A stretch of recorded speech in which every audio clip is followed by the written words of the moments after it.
I'm speaking with Edmund White about his new book, Rambo, The Double Life of a Rebel, here on The Book Show on ABC Radio National. Rambo arrives, he stays. Somebody is describing him as the worst house guest in literary history. Yes, absolutely. Tell us how bad it would have been if we had Rambo to stay. Who are you? Your worst nightmare. Oh gosh, I think nothing would be safe.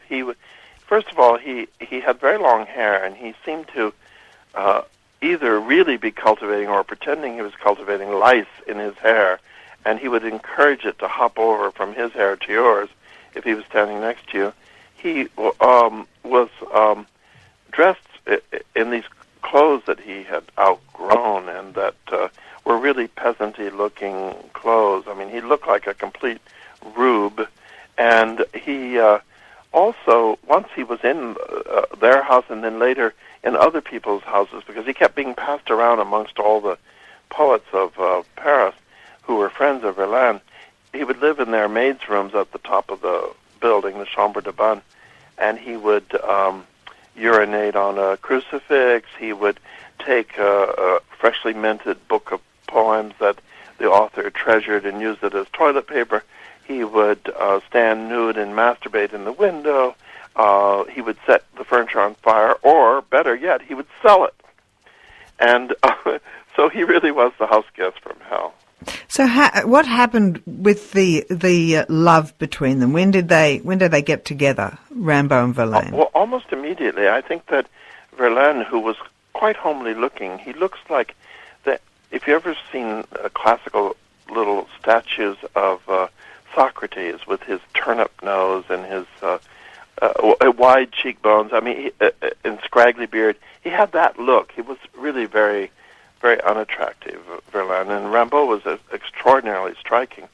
So I think that Verlaine immediately fell under the spell of this beautiful boy.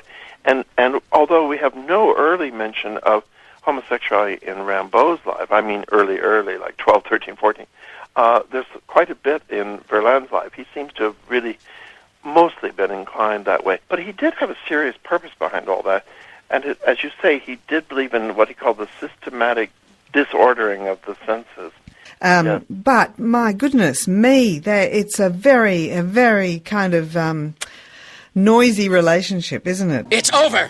Nothing is over! Nothing! There's a lot of playing with knives in this relationship. Yes. And Rambo would extend his fingers on the tabletop in a very trusting way, and then Rambo would start stabbing in the spaces between the fingers, but then he would just as happily stab the hand itself, and he did do that more than once. And one thing that's easy to forget now in this age that we live in of antibiotics is that then any piercing of the bodily envelope was extremely dangerous. I mean, you could die from a wound of any sort. It could turn infected and lead to almost instant death. So this kind of play on Rambo's part was very more than provocative. It was really murderous in some ways. That was Edmund White with a captivating talk about the life and times of Rambo. The book is called Rambo, The Double Life of a Rebel. Mission